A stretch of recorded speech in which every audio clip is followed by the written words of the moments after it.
Assalamualaikum warahmatullahi wabarakatuh. Perkenalkan, nama saya Rizka Sintia Dewi, mahasiswi STAI Alam Sadadiah Garut, Prodi PAI semester 5. Saya akan menjelaskan tentang rencana pelaksanaan pembelajaran atau RPP mata pelajaran Al-Quran Hadis untuk memenuhi salah satu ujian akhir semester mata kuliah pembelajaran Al-Quran Hadis. Wassalamualaikum warahmatullahi wabarakatuh.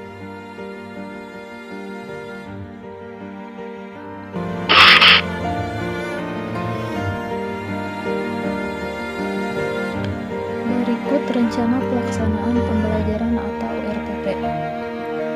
Saya mengambil contoh sekolah Madrasah Aliyah Al-Hidayah untuk kelas 12 semester ganjil mata pelajaran Al-Quran Hadis, alokasi waktu 2 kali 45 menit. Materi pokok tentang Islam mendorong pengembangan ilmu pengetahuan dan teknologi.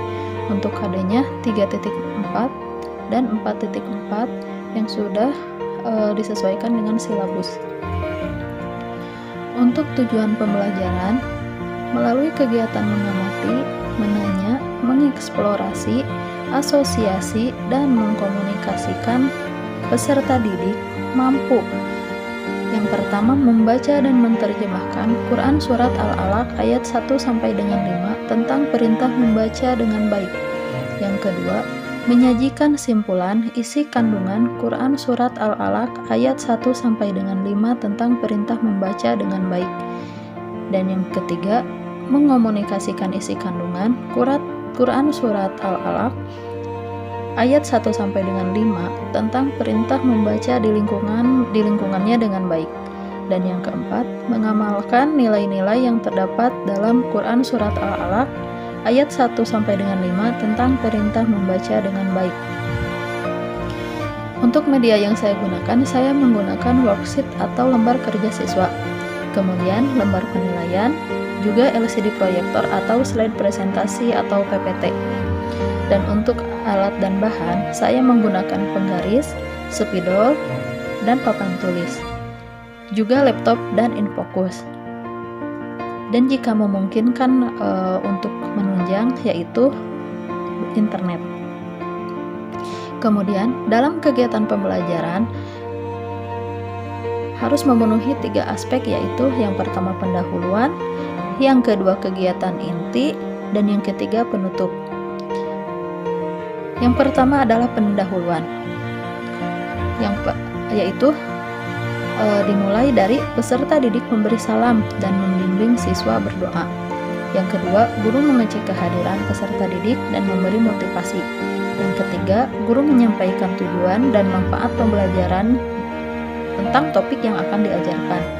Dan yang keempat, guru menyampaikan garis besar cakupan materi dan langkah pembelajaran. Untuk kegiatan inti, harus memenuhi 5 kriteria.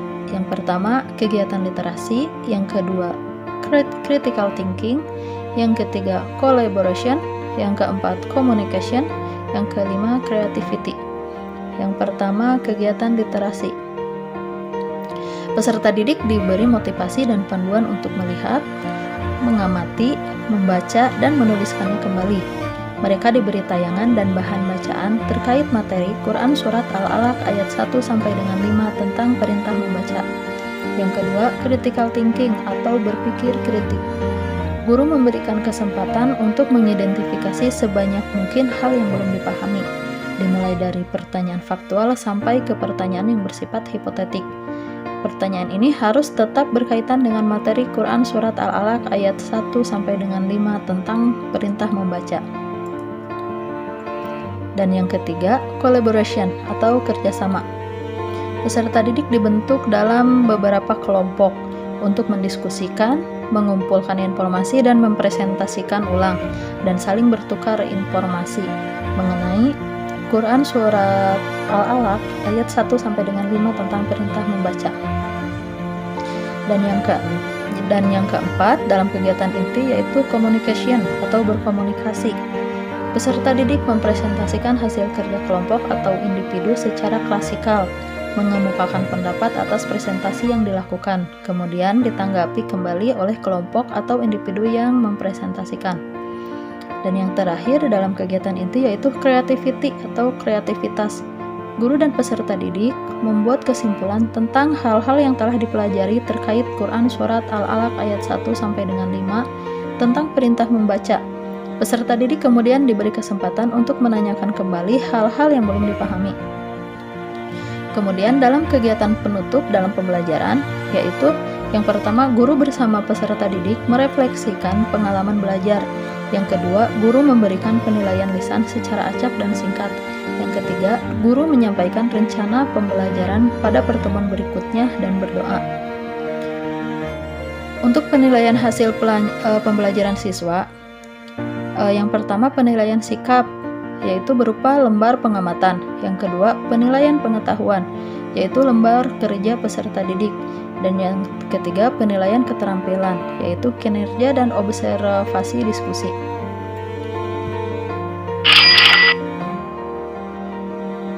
Untuk kompetensi intinya, yaitu menghayati dan mengamalkan ajaran agama yang dianutnya.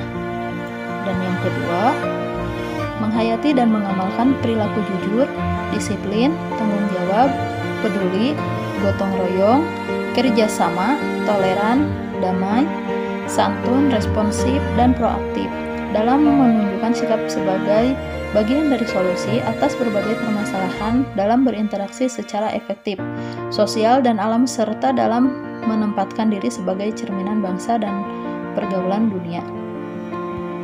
Dan yang ketiga, memahami, menerapkan, menganalisis, dan mengevaluasi pengetahuan faktual, konseptual, prosedural, dan metakognitif berdasarkan rasa ingin tahunya tentang ilmu pengetahuan, teknologi, seni, budaya, dan humaniora dengan wawasan kemanusiaan, kebangsaan, kenegaraan, dan peradaban terkait penyebab fenomena dan kejadian, serta menerapkan pengetahuan prosedural pada bidang kajian yang spesifik sesuai dengan bakat dan minatnya untuk memecahkan masalah.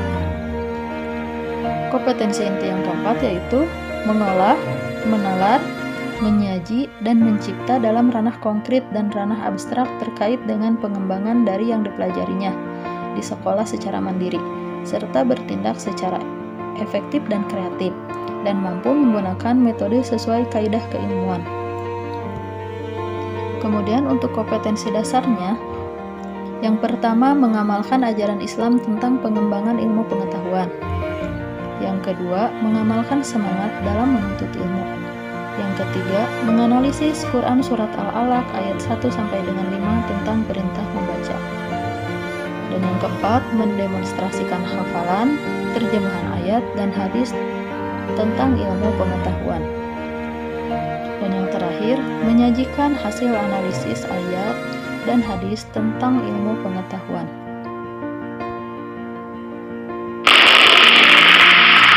Baik,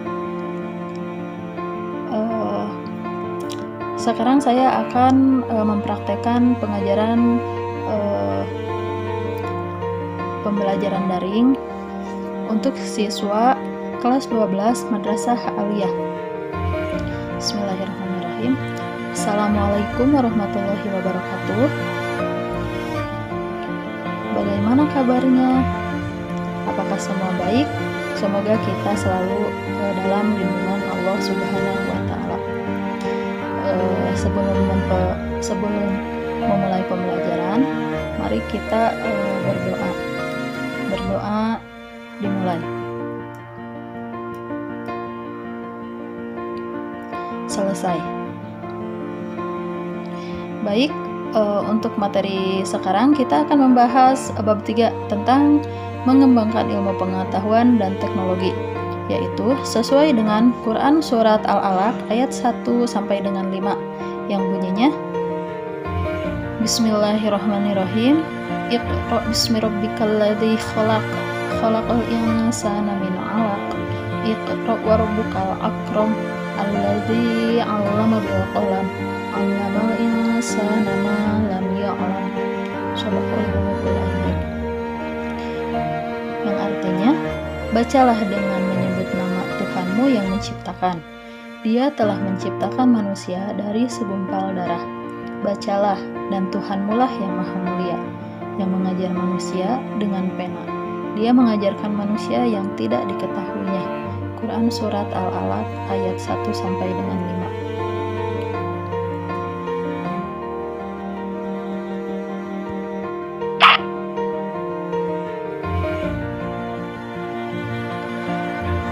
Surat Al-Alaq ayat 1-5 adalah surat yang pertama kali diturunkan kepada Rasulullah SAW. Ada pesan yang mendalam bahwa ayat yang diturunkan adalah isyarat untuk menguasai ilmu pengetahuan. Penguasaan ilmu pengetahuan akan menempatkan manusia sebagai khalifah dan penguasa peradaban di bumi. Sebagaimana orang-orang yang berilmu tidak sama dengan orang-orang yang tidak berilmu. Orang yang beriman dan berilmu akan mendapatkan derajat yang tinggi. Juga sebaliknya, orang yang tidak beriman dan tidak berilmu akan mendapatkan derajat yang rendah di sisi Allah Subhanahu wa Ta'ala. Kemudian, kata Iqra yang berarti bacalah adalah isyarat akan pintu pengetahuan.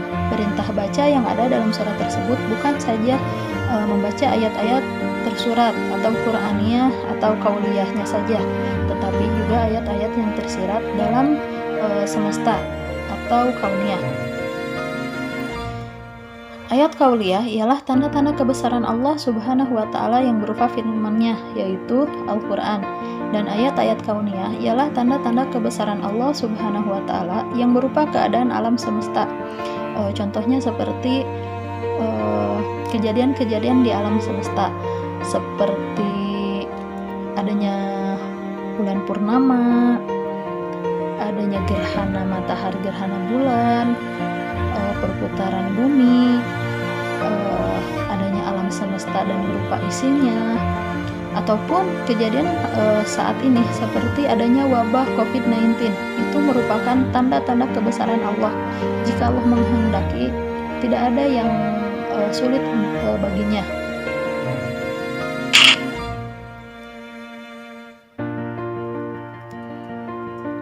Dalam ayat-ayat yang lain menunjukkan perintah yang seirama dengan kata Iqra.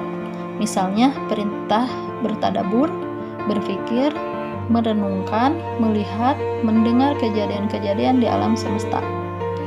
Contohnya seperti adanya bencana alam, adanya perubahan alam, perubahan cuaca. Itu merupakan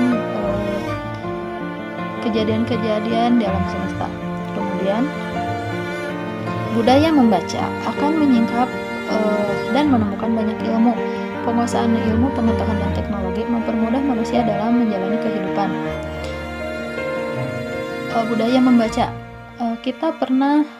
kita sering mendengar tentang moto membaca jendela dunia, buku jendela dunia. Itu merupakan dengan kita banyak membaca, kita bisa mengetahui isi dunia. Kemudian penguasaan ilmu pengetahuan dan teknologi mempermudah manusia dalam menjalani kehidupan.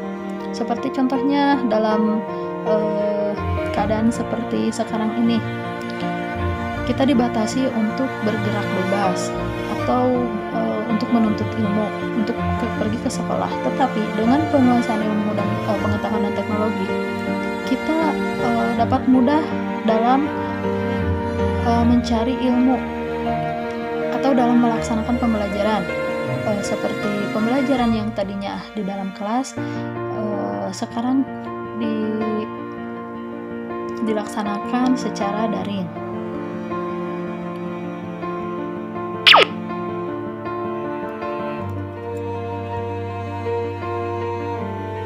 Kemudian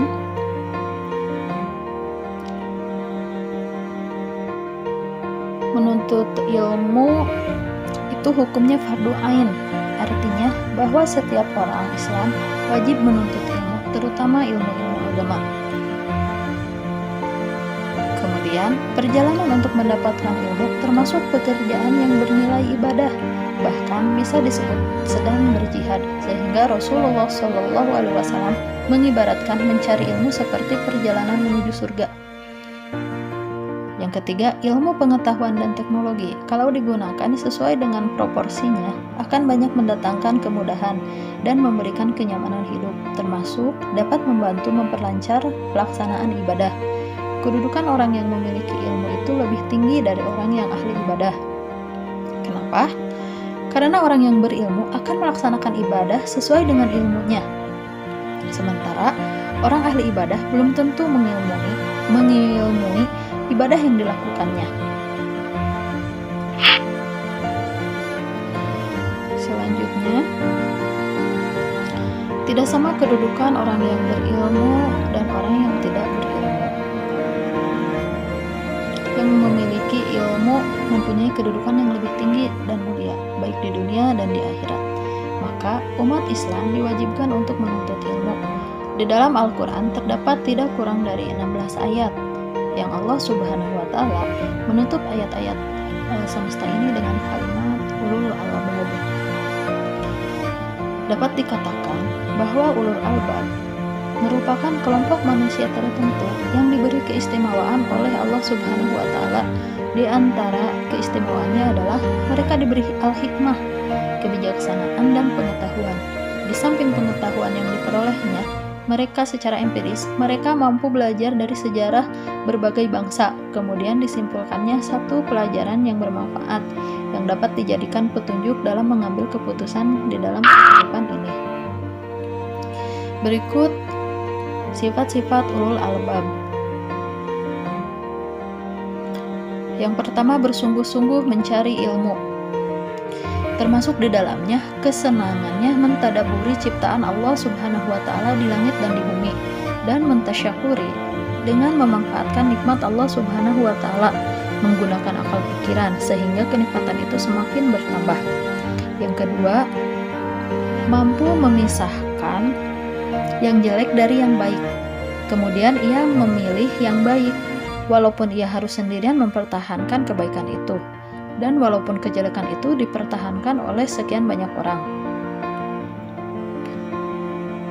Yang ketiga, kritis dalam mendengarkan pembicaraan, pandai menimbang-nimbang ucapan, teori, proposisi, atau dalil yang dikemukakan orang lain.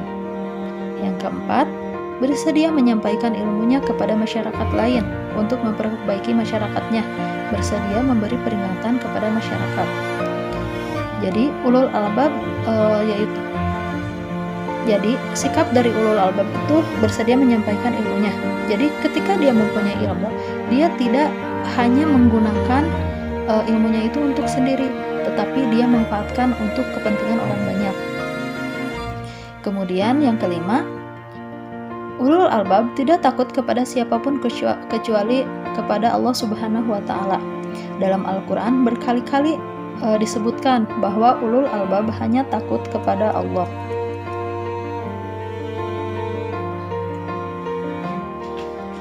Jadi kesimpulan untuk pembelajaran hari ini yaitu ayat pertama yang diturunkan kepada Rasulullah Shallallahu Alaihi Wasallam yaitu tentang al-alaq, yaitu tentang Iqra, bacalah.